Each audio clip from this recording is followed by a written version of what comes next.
महात्मा गांधी यांचा चित्रपट आल्यामुळे महात्मा गांधी खरं तर समोर आले, नाही तर ते कोणालाच माहीत नव्हते असं पंतप्रधान नरेंद्र मोदी यांनी एका मुलाखतीत म्हटलं आहे. काय झाले, पंतप्रधानांचे जर सगळी वक्तव्य त्यांनी एक तर खूप सभा घेतलेल्या आहेत. 2019ला महाराष्ट्रात त्यांनी 7 जाहीर सभा घेतल्या होत्या, आता 20च्या वर घेतलेल्या आहेत. म्हणजे त्यांना कळून चुकलेलं आहे की आपण काही पुन्हा निवडून येत नाही.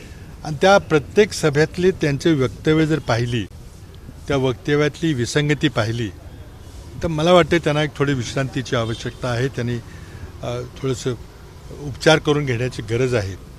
म्हणजे त्यांचा बॅलन्स बिघडलेला आहे असंच आता दिसते.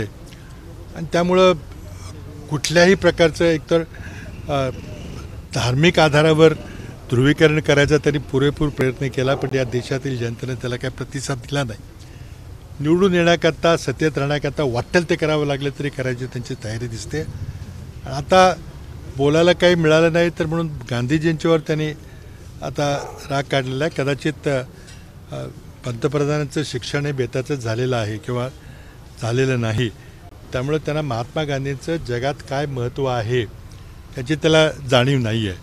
आणि म्हणून ते सिनेमा बघूनच त्यांनी महात्मा गांधींची त्यांची ओळख झाली असावी.